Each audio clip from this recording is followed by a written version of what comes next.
खोपोली शहर परिसरात गेले काही दिवस कुजबूज सुरू होती आणि अखेर ती खरी ठरली।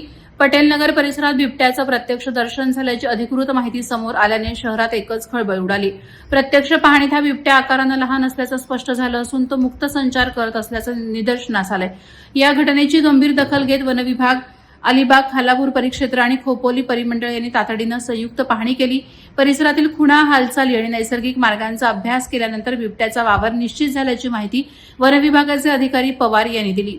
नागरिकांच्या सुरक्षिततेला प्राधान्य देत वनविभागानं खबरदारीच्या सूचना जारी केल्यात। रात्री अंधारात बाहेर फिरणं टाळावं, उघड्यावर शौचास जाऊ नये, अन्नपदार्थ आणि कचरा उघड्यावर टाकू नये, तसंच 1 ते 15 वयोगटातील मुलांना एकटे बाहेर पाठवू नये असे स्पष्ट आवाहन करण्यात आले।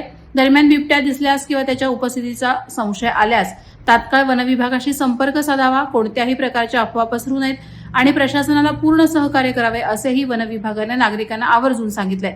खोपोलीकरांनी सतर्क राहून संयम बाळगावा असं आवाहन प्रशासनाकडून करण्यात येत आहे। वादळवारा लाईव्हसाठी अर्जुन कदम, चौक। नवी मुंबई व रायगड जिल्ह्यातील ताज्या बातम्या आणि घडामोडींसाठी सबस्क्राईब करा वादळवारा लाईव्ह चॅनल आणि दाबा बेल आयकॉन।